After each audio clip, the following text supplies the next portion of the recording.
Max Gawn, Melbourne Football Club. You're listening to the Coaches Panel. This is Nat Fyfe from the Fremantle Footy Club. Trent Cotchin from the Richmond Footy Club. Scott Pendlebury from the Collingwood Football Club. You're listening to the Coaches Panel. Patrick Cooch from the Carlton Footy Club. It's Rory Sloane here from the Adelaide Crows. This is Tom Mitchell. You're listening to the Coaches Panel.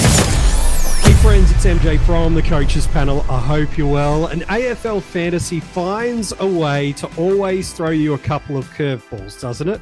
Well, you didn't just get one or two. Potentially, you got as many as 4 big curveballs off the back of this week. And it means this week's AFL Fantasy Strategy Roundtable is an absolute must for you. What are you going to do about Max Gawn? About Izak Heeney? At time of recording, he's still suspended. By the time you're listening, you might know the outcome, but we'll give you the thoughts about what to do, even if that holds.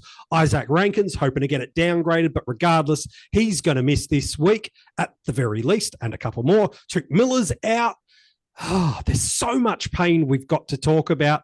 So to help me on this episode, I've gone to one of the best in the business, not just from a statistical perspective, but his brilliance at being able to understand and forecast and project for us to help you with the forced trades that every coach is making this week. Everyone in the community is making at least one forced trade.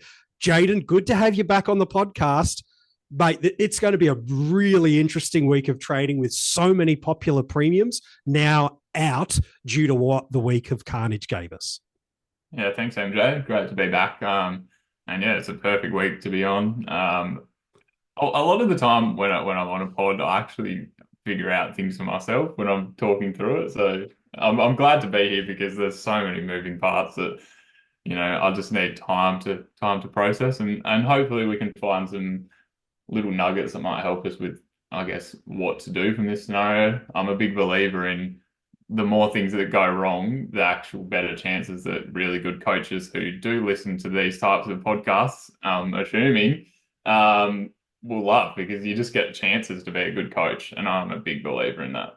I think that's the beauty of it, isn't it? Someone like a Gawn, such a high percentage of coaches that have started and maintained a good lead, either in rankings or in their league focus. He's been a central piece of it. He's not the only piece, but he's a central piece of it. Heeney, another one of those. Rankine more recently, even though he's had some injury concerns, and now with the suspension, he's in that space.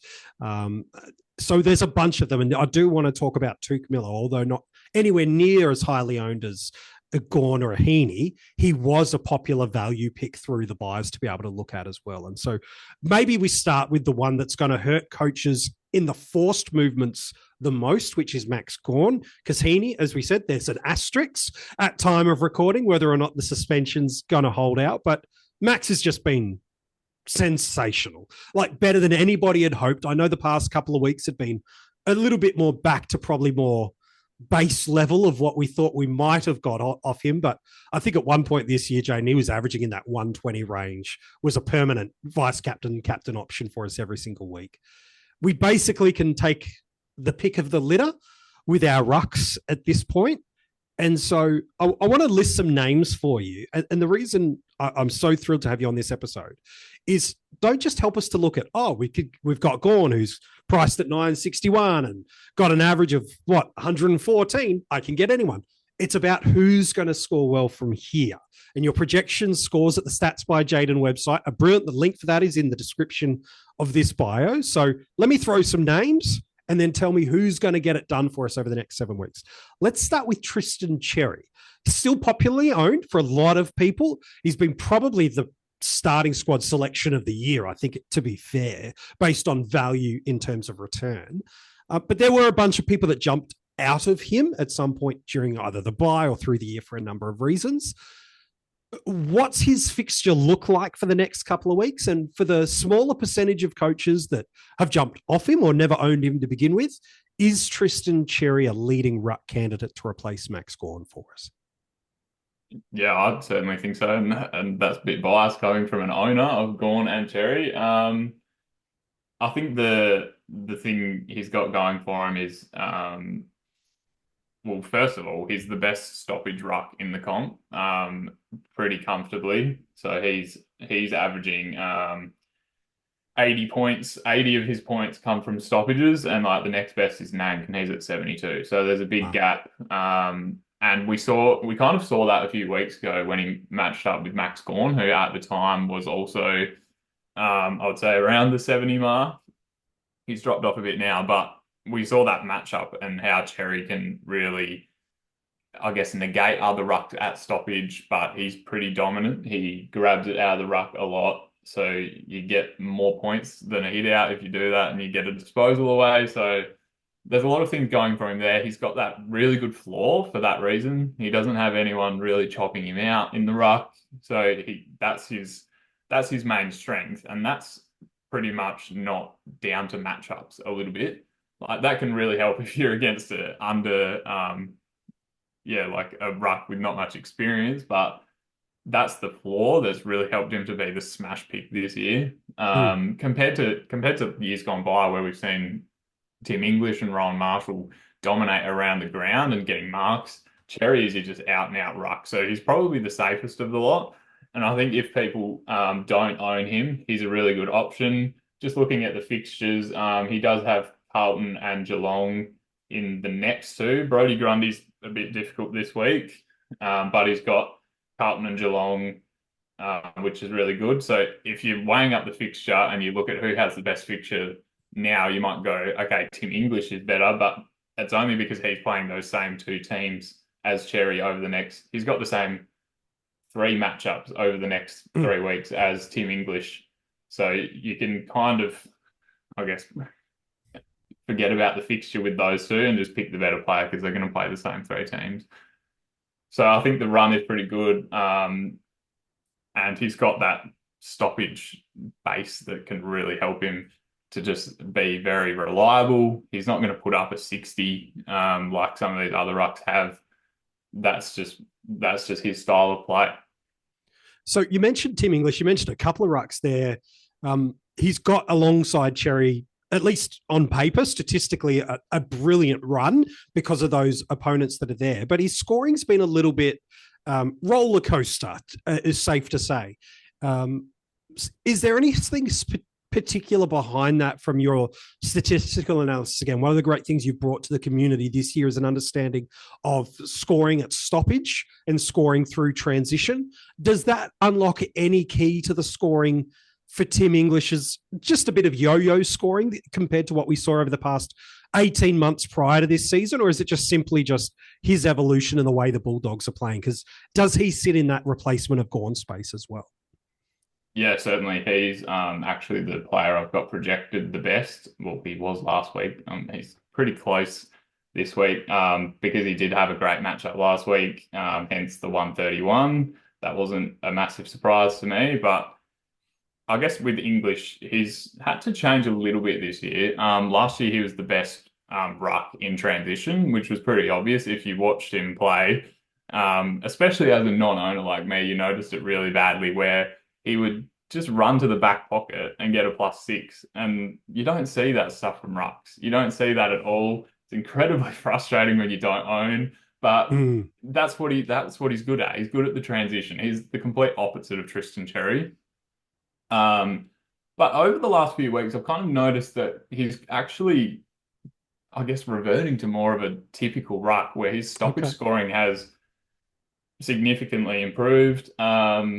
Like the last 5, he's probably gone, I would say, maybe 70, a little bit under at stoppage, which is really good for him. He's more of a 55 stoppage guy, and then he was doing 60 plus in transition. He hasn't gone 60 plus in transition since the Richmond game in round 9, which is a great matchup for transition. But yeah, he's really shaped his game into more of a reliable ruck in that sense with the stoppage scoring. It does seem like his variation still comes a bit from stoppage. I guess he does both at the same time, it kind of looks like.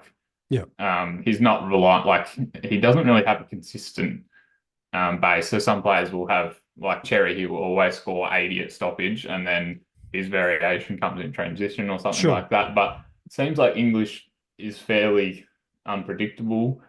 But I guess the promising thing, and probably why I have him projected pretty well, is he's done pretty well against these easier matchups. for stoppage. He's improved that part of his game. He's got over the next 2 games, he's got the best matchup possible. So if Max is only missing 2 and you desperately want to get him back, you could just take English now, and potentially look to go back to Max if you really wanted to. But then again, that is pretty luxury.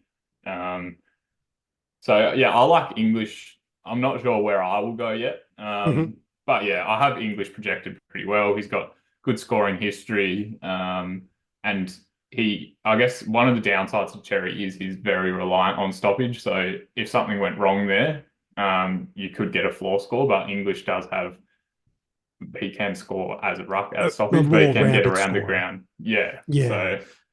So there's there's 4 others I really want to get, but there's 2 that I think are of most interest. Because again, you could put a Grundy and a Marshall in there, and I think they'd be perfectly fine picks. They've not really steered us too far wrong. I know Marshall owners might be wanting to remind us of a couple of weeks in the early portion of the season, but as someone that owned him at that point, I've regressed that memory somewhere into the back pocket, like the 2017 AFL Grand Final. I just don't have that memory in my mind anymore. I just can't unlock it no matter what.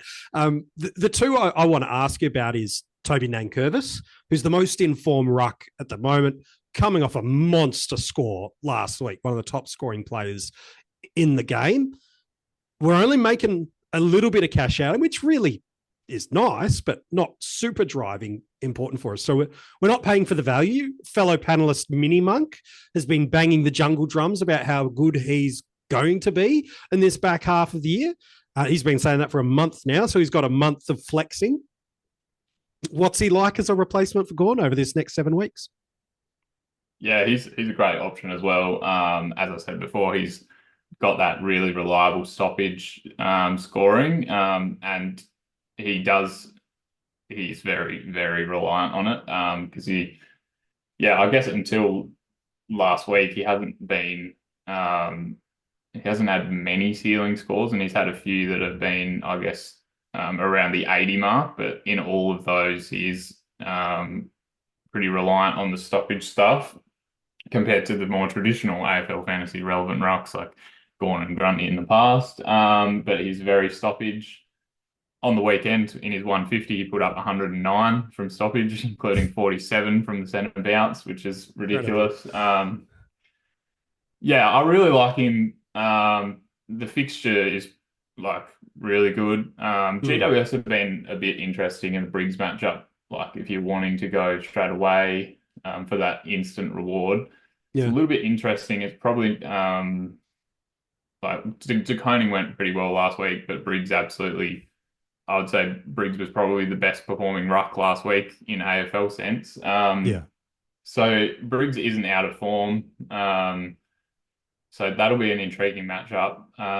In terms of the rest of the rucks, I've got Nank is there in the top 5. So with English and Cherry and Marshall. So he's around about in the projections. The next 2 games are pretty good, but then a couple of harder matchups after that before the finals is pretty good projected as well.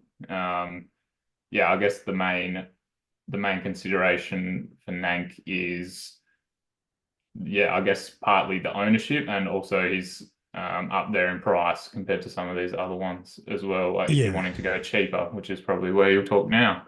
Yeah, so Ned Moyle's the one that probably sits in that cheaper space. I know you could maybe argue with Jordan Sweet, but I really couldn't advocate too heavily for that. At time of recording, Tuesday night, the Gold Coast Suns put out their injury list. Jared Witts is listed as a test. So it's probably at best maybe you do get the 2-week hit, but it's probably only a 1 week, if that. It's probably not worth it for just the 1 week, although there is a pretty nice matchup sitting there available for coaches that should he get named, playing Port Adelaide, who Timmy English just took to the cleaners, does get the taste buds going, especially the money it could allocate and be able to redeploy on potentially another pain like an Izak Heeney or a Touk Miller. it definitely has to be a money move, depending on what you get on the other end. But all things considered, it's hard because Gawn isn't a 1 week. But if you're going for if you are just going for 1 week and you're like, all right, I can do a really good move with the cash, so I'm just going to go to Moyle for 1 week. You've got the perfect chance to do it because he's playing Port. That's the best matchup you'll get. But also next week he's against Briggs as well. So if he does hold, I've got a good projection for him there. Okay. So you've got 2 decent projections if you think he can hold on. Yeah, so if the injury list comes out and Witt's not quite there yet, he's definitely a viable play. But yeah, it all comes down to the money on the other end if you can do something with it. And I guess you maybe need an exit strategy as well. Like what we do. If there's only the 1 week, then you'll end up getting English or someone anyway. This episode is brought to you by Allstate. Some people just know they could save hundreds on car insurance by checking Allstate first. Like, to check you have the tickets in your wallet first before you drive 2 hours to the big game. Seriously, you had one job. Now the closest you'll get to the 50-yard line is parking lot D. Yeah, checking first is smart. So check Allstate first for a quote that could save you hundreds. You're in good hands with Allstate. Savings vary. Terms apply. Allstate Fire and Casualty Insurance Company and Affiliates. Northbrook, Illinois. So yeah, that's having that parachute is really important. And 1 week plays with such a long portion in the season to go, let alone with Max, unless he has the healing powers of Tom Stewart, who says he's out for months and is back within a fortnight. You are just loading and forcing a trade down the road for a week, which again can be fine. But if you get another weekend like we just copped with some injuries and suspensions, well, all you've done is you've just moved the pain down a week a little bit more. So yeah, I'm not too sure Moyle's the play unless the Suns come out and do it. Otherwise, geez, for Gawn owners, you're looking at going, geez, I can get 2 good scores. I can open up a couple of 100K. And now the world is my oyster for some options sitting through there. Let's talk about Izak Rankine there. We will get to Heeney, not as highly owned at all, but certainly missing multiple weeks. I think the best the Crows could hope for outside of the downgrading from intentional to careless is him maybe missing a week less. I think that's as good an outcome as the Crows could possibly be hoping for. Unlucky for anyone that traded him in the past couple of weeks. It made a lot of sense for why you would do that, but he is a forced trade. There is no purpose or reason for why you would be holding him at 779K. It's in an awkward space. We're taking Heeney out of the mix. The only forwards that really are putting fear on the table for coaches week in, week out, you'd say would be Zorko, Flanders to a lesser extent, but at the moment, it's Jai Caldwell, who's really, if you're coming up against him in a league matchup or if you're pushing rankings deep at the moment, he is someone that's taking people to the promised land. If you've got a little bit of money to spend, is it worth going up to a Jai Caldwell at the moment? We'll talk about those that don't have the luxury of cash in a second, but he ain't cheap anymore like he was 3 or 4 weeks ago. Is it worth paying up for Jai Caldwell? I would say so, definitely. There are a few things that are ticking in my mind about Caldwell. I guess the fixture was very obvious 3 or 4 weeks ago. So it was very danger signs if you didn't have him, and that's due to the stoppage matchups. So he's a very interesting case this season because he might not look like the best option, I guess, weeks gone by because you were looking at centre bounce numbers, it's not quite there. But I guess the benefit of what I'm trying to do with score breakdowns is I can just see that he's not scoring at centre bounce because Stringer is the one in there. But then instantly after that, all the stoppages around the ground, he's still scoring like a top 6 forward because he's playing midfield. A lot of teams are running with a 4th midfielder that they can't fit inside the centre bounce. So he was scoring really well at stoppage, and that hasn't changed. More so to do with his ceiling is the fact that he's played Geelong, he's played Carlton, and he's played West Coast. West Coast, yep. Collingwood as well. Collingwood, yeah, it's been a good match. So Geelong, West Coast, and Carlton have been the three easiest stoppage matchups for the year. Post-bye, Collingwood has been like 100 points easier than what they were originally at stoppage. So, like, the danger signs were there, which is why I got on when I did. So I guess the consideration now is he's got Melbourne this week, which is pretty good because Melbourne have struggled. Then he's got Adelaide, which is good, a high stoppage team. So I think if you don't have him, you do have to go to him. But then after that, the run really, really gets difficult. So I don't want to bookmark it, but I might. I don't know if there's going to be any other options, but he could actually be someone I might get off because Essendon have the hardest stoppage run for the rest of the year. So after this fortnight. Yeah, not including this fortnight. So including this fortnight. If this fortnight goes, then they will be by far the hardest. So that's something I do want to. I don't know, maybe have a play around with. It's probably more of a draft trade type thing, but yeah. So that's something to consider. But yeah, the next 2 weeks are great. Okay, so that might cover some conversations for Heeney owners too. Again, Heeney, Zorko, Flanders, and more recently Caldwell are the ones that week on week that you feel, am I getting 100? You'd feel the most confident of. There are then a bunch of other options that sit into that next year, and that might be those that Rankine owners are more looking towards trading into. So again, I'll throw some names at you. It might sit in the 1 week play category, but a Luke Jackson delivered a ton last week. No Sean Darcy, ruck forward DPP. He'll end up as your F6 in that space. A favourable scoring this week, I would presume, with him playing that sole ruck, his ruck scoring to the eye, and certainly statistically would indicate that's where he scores his best. With this week as the ruck and then moving back into that kind of pinch hitting floating role, is he someone you could advocate as a prospect for Rankine, given the price point he sits at? Yeah, I think so. For that 1 week, I've got him priced practically exactly on his projected for the year, but that is kind of including the Sean Darcy effect. So if you're getting this 1 week out of him, you could get a really good score. Sam de Koning scored a ton against Meek. So I think it's the right play for his price. But it then gets tricky after that because even if Sean Darcy was playing, this matchup against Hawthorn as a ruck is the best one he has for the rest of the year. So it's definitely a 1 week play. There's no other ways about it really. But yeah, I do like it, and I think he'll be probably comfortably the most popular option because it just seems obvious with Darcy out. But he's definitely not the highest projected player I have. Oh, that's a nice little hook. I'll ask you in a second about who that is. The other that, and maybe it's the player, and I'm just shooting myself in the foot there.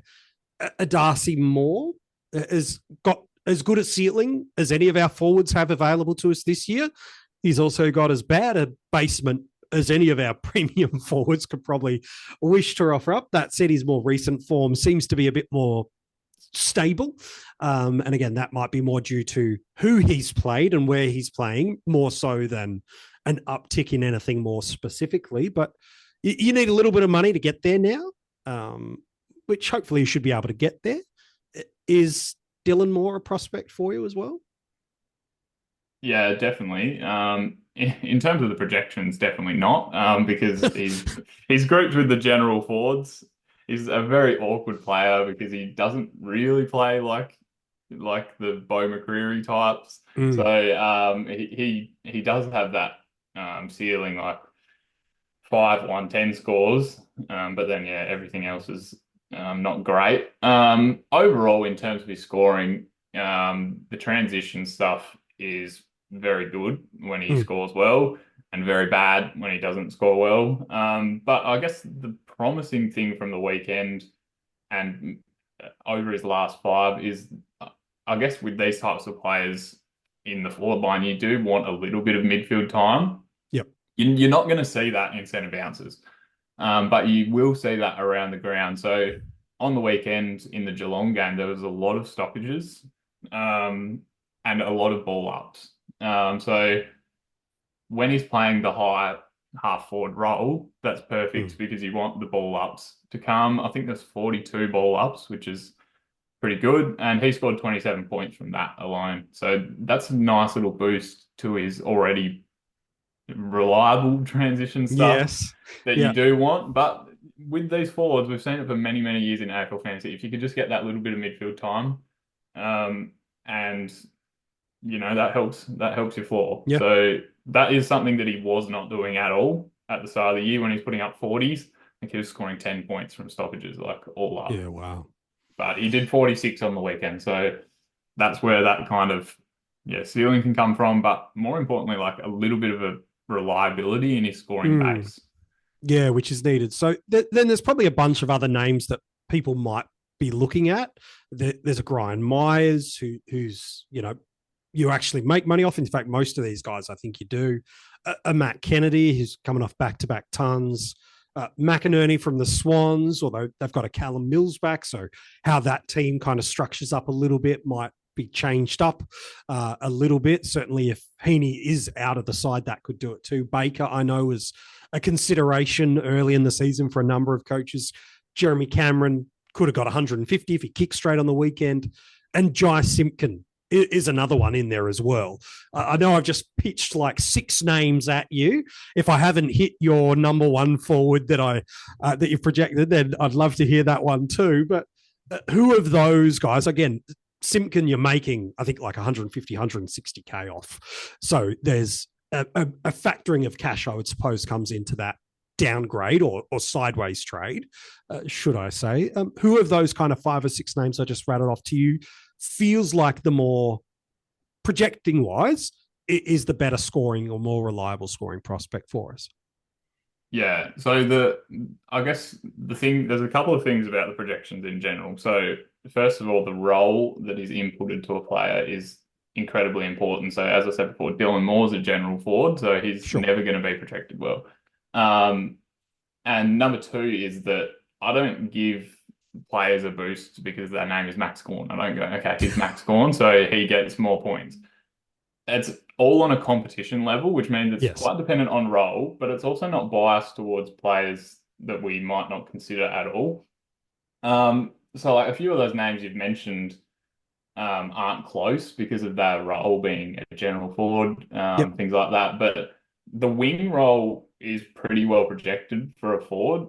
So like Elijah Hollins has done pretty well in that recently. But yeah, I guess of the ones you mentioned, Simpkin is the best. He's a midfielder. He doesn't have great scores this year, which is bringing him down a little bit, but he's a midfielder, so he's number 7 at the moment. The 2 that I have above are both wings, and they're from the same team. And one has freshly been given DPP as a forward. Ooh. The Saints have like a really good wing fixture for the rest of the year. Mason Wood, Liam Henry, are you alluding to? Mason Wood is number 5, and Bradley Hill.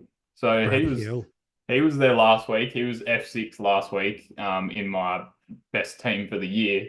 I think he nearly got a ton. So the run is there. If you wanting someone, he's 640,000. I love that. And he scored a 98 last week. So he's got the Crows this week. And as I mentioned before, the Crows are great for ball ups because they have a lot of stoppages around the ground. Great for throw-ins, I mean. So the wings are out there. The throw-ins, the Crows are a really good matchup. We've seen even players like Fiorini turn up against them this year. Yikes. So Brad Hill is there, and so is Mason Wood. I guess the issue is the role a little bit. Mason Wood has got forward status for a reason, so he has been playing a bit up forward. But yeah, Justin McInerney's up there pretty well, and he's done pretty well. I think the model likes him. He's been pretty projected well. And Ryan Reynolds here for, I guess, my 100th Mint commercial. No, don't. I mean, honestly, when I started this, I thought I only have to do like 4 of these. With its unlimited premium wireless for $15 a month, how are there still people paying 2 or 3 times that much? I'm sorry, I shouldn't be victim blaming here. Give it a try at mintmobile.com/save. Whenever you're ready. $45 upfront payment equivalent to $15 per month. New customers on first 3-month plan only. Taxes and fees extra. Speed slower above 40 gigabytes. See details. Yeah, so the wings are up there. Even Ollie Dempsey is there, which would be funny. It's like going back to trading Harry Sheezel last year after we're like, that's it, he's done his job. Gets to the bye, he's tired, and then scores like a primo on the back end. Dempsey's doing that at the moment, that's for sure. Yeah, another one I just want to say is, I'm not sure where the team kind of lands at Essendon, but Sam Draper is pretty interesting. I picked up that he was going to get forward status at the start of the year, and he did. And if they're struggling with their tools a little bit, like they have quite a few in the team that are going quite well, and if Goldie can't make it back in the team, he's only 531,000. So if he's solo rucking, that's really good. But he's also playing Melbourne this week with no Max Gawn, so you never know. That could be solid. But yeah, if you're looking for that cheaper option, he's a forward and projected pretty well purely from the solo ruck. But the teams could change. I love the Brad Hill call. I think so many people are going to be a little bit scared off trading into a player like that because there is no name kind of pizzazz around him at all. But that's this great challenge for us in the fantasy community sometimes, isn't it? We fall in love with the name or even the team or the legacy of a player, but sometimes the data, either trends or projections, go, well, the name means squat. This is the guy that's sitting there too. So that's the wrestle for us in the community to go, you're a Heeney owner. On paper, you're saying Hill's probably one of the best buys in terms of value. Sure, if you can get up to the top of the tree and get yourself a Flanders. Okay, different conversation. But if you're swimming in a pool of, I can't spend over 800K and I need to go down, geez, he might just be one of the best there. That's crazy.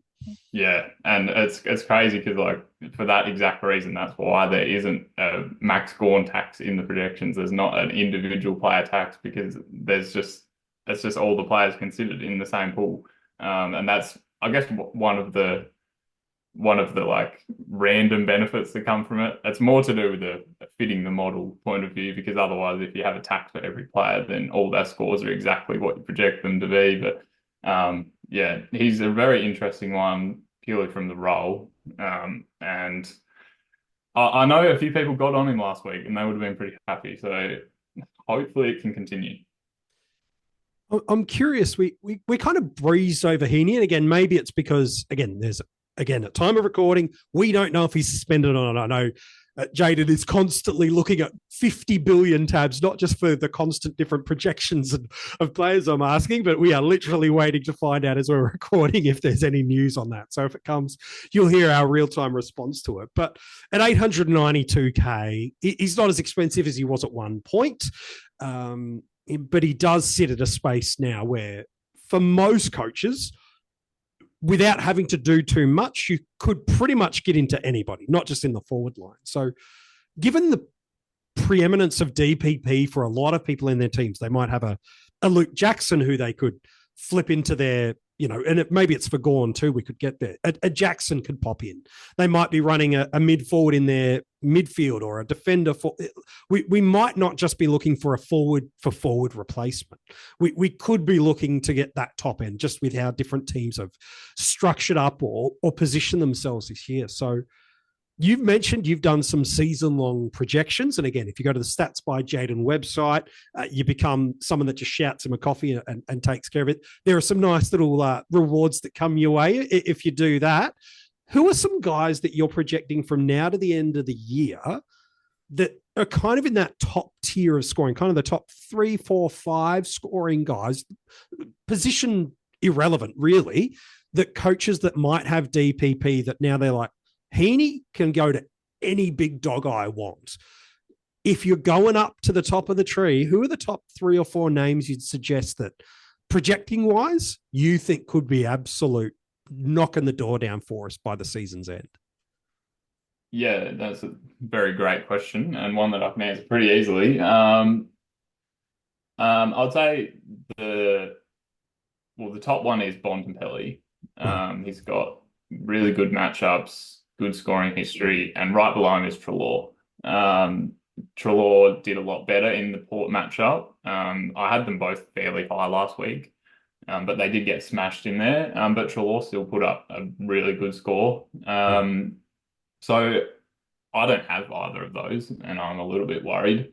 Treloar especially, because he's like 70k cheaper than Bont, which is crazy because he's like incredibly high averaging.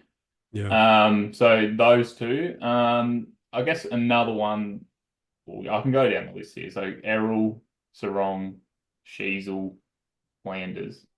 And then the next one is Andy Brayshaw, and he's someone that people have been not very keen on this year. I think people are like wanting to see the 110s that he's done in the past. He was pretty popular at the start of the year for people to put at M1. He's just like, and we saw it on the weekend with a 140. But the thing about like him is like he's got that scoring history, but he's not very highly owned. He's under 900,000, and I've got him at 108 for the rest of the year. It's good value. Yeah, there's like it is hard because he was there last week. Like he was M4 last week. He was right there, and yeah, he delivered. So like, I can't. It's really hard for me to say no to him because every week I've had him high, he's done well. So maybe it's a little bit of matchups related thing. Freo have a really good run for the rest of the year, even though they've passed through that Richmond matchup now. Yep. So it's a little bit unfortunate that people might need to see the 140 to be like, okay, now I want to get him because you've missed that. But he's still up there. So he's someone that I'm pretty keen on as well. Yeah, they're the top here. Yeah, nice. I suppose the good thing for Brayshaw is we got a good reminder of that sort of big score while he didn't pop the 150th Nank Curvis style is we're like, oh yeah, I think what is he had like two sort of 120, 130, 140 sort of territory games in his last 3 weeks. So it's not like we've got to go too far back into the memory bank of Andy Brayshaw. It's just, again, another one of those roller coastery guys this year that hasn't shown the level of consistent high floor that maybe we'd become accustomed to. But yeah, I like that, mate. The reason for that, and as a frustrated draft owner as well, is that so he could be scoring in stoppages and he could be scoring in transition. The reason why he's been so, I guess, 90s this year is he's only doing one of them at a time. Like he's playing a game where he scores. So in round 6 in the derby, he scored 76 from stoppage, but then only 17 in transition, and that's just a ridiculous split. But then the week up, then he'll score 79 in transition and only 20 at stoppage. So that was 3 weeks before that. So like the reason for his inconsistency isn't really a role change. It isn't really a drop off. It's more that he just can't do the two things at the same time in the same game. And that can be matchup dependent as well. But yeah, now he's put it together in a couple of games. Like he's gone 66 plus in both stoppage and transition in his 2 big scores recently. So he's kind of got more even balance now, where he was doing fine in one aspect, but then in the other he couldn't do it in the same week. So I guess that's where it's kind of come from. But now he's shown that he can do it at the same time, and like that doubles his score. Yeah, no, it's helpful. I want to talk about Shaun Mannagh. And again, it might be of inflated need for coaches that are having an Izak Heeney. Again, it's not a recording. He's still suspended. That might change at any second. And certainly by the time you're listening to it, you definitely know the outcome of this. With Geelong having that Friday night matchup, he does loom as a nice little, I can take a look and see before I make a decision about whether I hold Heeney, who's not injured. It's just a suspension, roll for the week or not. For those that already have him, they're not even considering what that trade looks like. But 2 factors for Mannagh for us. Again, if you already own him, this next 2 minutes isn't hugely helpful for you outside of the decision to loop should you need it. But for those that have a couple of these bullets to hit, is it worth taking a look and see with Mannagh with one of your trades? Or is that only, no, if you're a Mannagh owner, go for it. And it might only be those that have one of the bullets to actually be able to look for it. And then the second question is, was what we saw on Saturday night just a statistical anomaly, or was it now finally due to the way the game played, how we know he's such a good, strong scoring option at the VFL level? Is it now just finally starting to click to him as he's stepping up to this next gear? Yeah, and I definitely saw his VFL stats from the week before. I think it was 6 goals or something ridiculous. So I do like him as an option, and he was someone that I did have. I'm pretending that Gawn isn't an issue at the moment. I'm just pretending that I can get Mannagh, loop him with Heeney. But I think the Geelong-Collingwood game is perfect to have these kind of free hit looks at some players. Like, it would be unique, but if you had Sam de Koning in defence, you could have a look there. You could have a look at Humphreys. You could have a look at Kruger if you have him as a forward or a ruck, and also Mannagh as well. So you've got a few chances of a good free hit. In terms of Mannagh's scoring on the weekend, I mentioned with Dylan Moore that it was a very high ball up game. So Mannagh didn't get really any centre bounces, I don't think. He only scored 8 points from centre bounce. But he scored 64 from stoppage. So that is like what Caleb Strong averages for the year as the number one stoppage player in the comp. So you could say it was a bit of a crazy stoppage score for a player who's, not really been at AFL level all year. But yeah, there was 42 ball ups in that game, and he scored 44 points from ball ups. So he's getting up the ground as a high half forward, and that really suits him. The Collingwood matchup over the last, since that bye, has been pretty fruitful. It's overall fantasy-wise, Collingwood are giving up 92 points more above expectation compared to what they were before that bye. So they've become a lot easier to match up after that bye. That's all down to the stoppages. So they're giving up 47 more centre bounce points, 33 more ball up points, 43 more throwing points. The midfield is giving up points now compared to earlier in the year.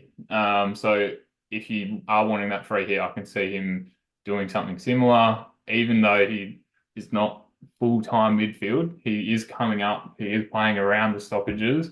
And Collingwood have been pretty well hit in the midfield over the last few weeks. So I do like him as an option. I'm not sure if I can figure out how to get to him with all the other things going on, but with a free hit, I think you might as well.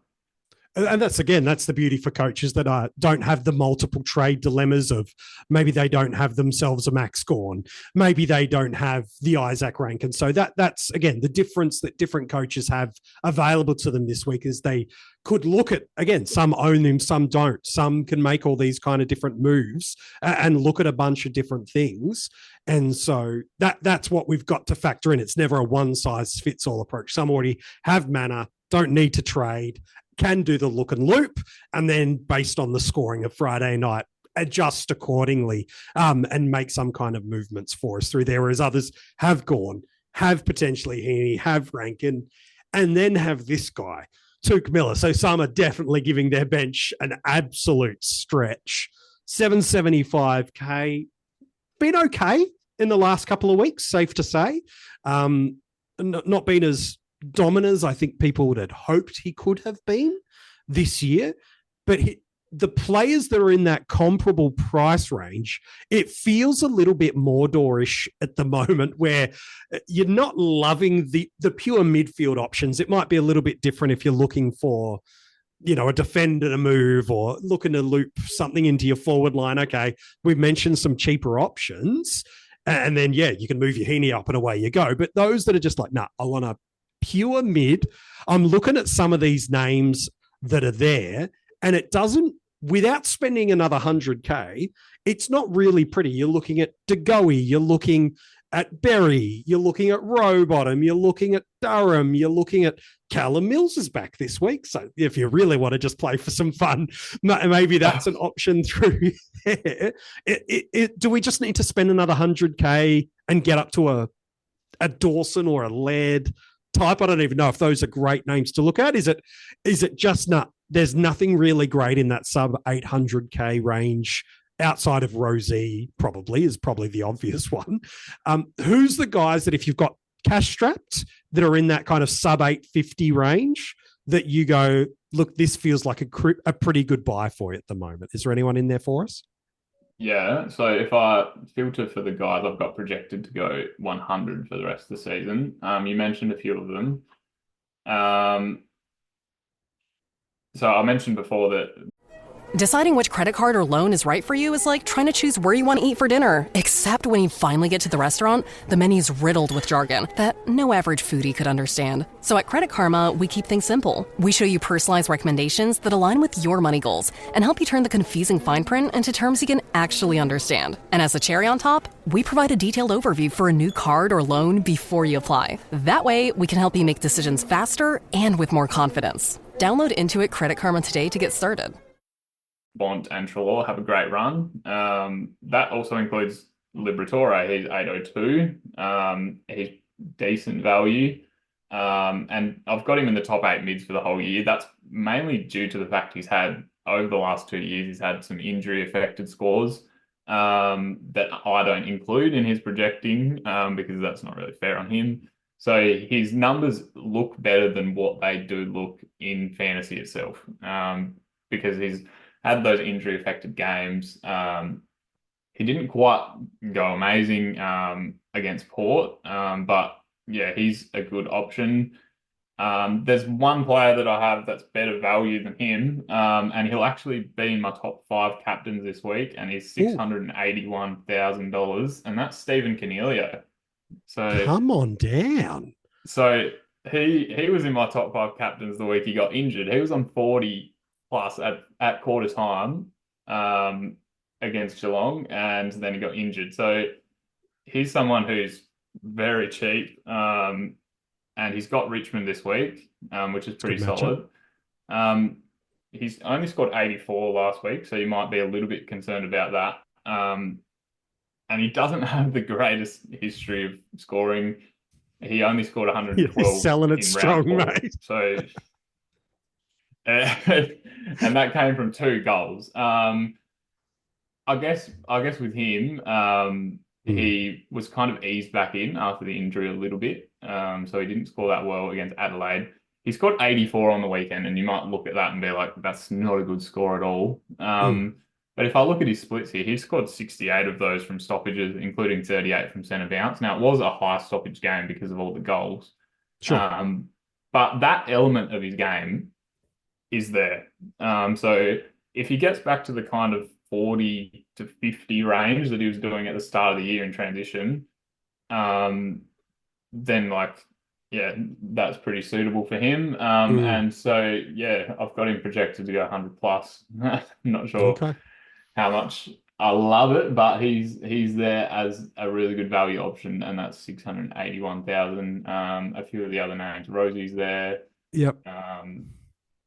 There's not a heap else. You really do. Outside of those two, you're heading towards the mid 800s, where you've got Butters, who had a great score on the weekend. Dawson, who I think the Crows on paper at least have a reasonable couple of matches, but can you trust how they're going to manage that midfield is probably more the concern, more so than anything else. So really you are looking to get up to those big end guys that you've mentioned, the Trelaws and the Bonts and the Gouldens, the Sarongs, the Brayshaws, and not just fart around with hopeful sideways moves unless you can avoid it.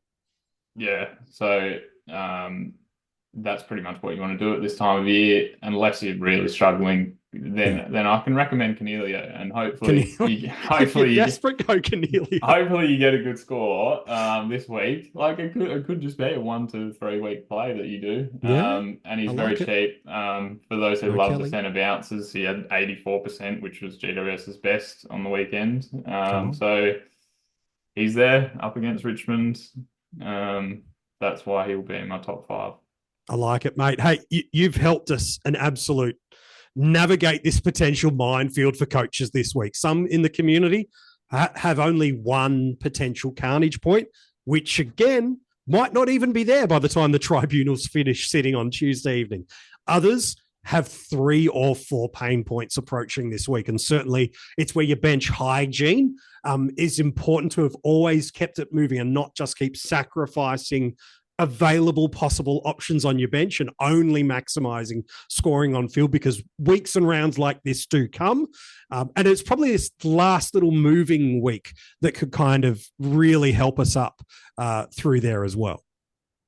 Yeah, and it's the exciting time of year where you kind of have a chance to differentiate yourself. That's true. And these kind of things happening, including the fact that Heeney has just been upheld his suspension. There it is. So he will be missing this week. He will be missing. All right. Well, there you go. So all that conversation about Heeney was not wasted.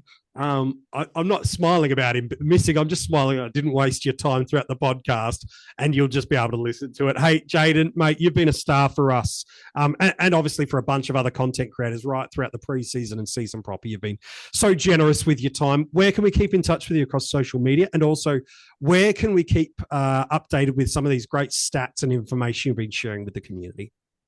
Yeah, thanks for having me on. And yeah, maybe I need to do some rethinking now, but it's really good to discuss it through for my own team. So hopefully that translates into the listening part. I guess, the main place that I post is on Twitter, at Jaiden_Poposky is there. And if you want access to some of my site stuff, feel free to message me, and I can sort you out. There's a few other ways you can get into that. If you buy me a coffee on Ko-Fi, you can get access to the stoppage and transition stuff that I've been doing this year. So a lot of people have made the use of that, and hopefully that's been helpful. It's a brilliant resource. Could encourage you for literally a coffee, you get your hands on some great resources, and maybe you're looking at your 2024 AFL fantasy season going, it's gone to absolute garbage. Okay, well, you can start using some of this understanding of scoring and some of the insights that he's brought to the game to help you unpack a viewing for some things heading into 2025. And so even if you're like, my year's done, it doesn't matter. No. There's some great things to learn, to observe, to watch the tracking and the data that's coming through to really help upskill your information and understanding for a 2025. Nothing is wasted, that is for sure, and it is well and worth an investment jumping into. We've got the details for you in the description of this episode as well. So whether you're listening to this as an audio podcast or you're watching it back on YouTube, the good news, you can just click on the description and the details of where you can follow Jaiden on X, and also where you can get that Stats by Jaiden website. If you are enjoying this episode, make sure you follow us wherever you're watching or tuning in to this podcast. Make sure you follow, subscribe, and leave a 5-star rating. And you can always still join our Patreon. There is a ton of great rewards that are still rolling through the remainder of the season and into the off season of 2024. We very quickly gear into Keeper League rankings. We talk a lot about the draft and the trade. And then, of course, January 1. I know it's crazy. It's the first one. The 50 most relevant is back for 2025. So don't you worry. There's still plenty of great rewards that come to our Patreons, even if your mind is moved off of 2024. There's some challenges ahead for you this week, my friend. No doubt about it. But hopefully what you've learned and heard from Jaiden on this episode has given you something to look at, to consider, and to ponder, and to give you some great decisions to look at as you head into what could be the final big moving week of fantasy footy for 2024. Good luck. We'll chat to you soon.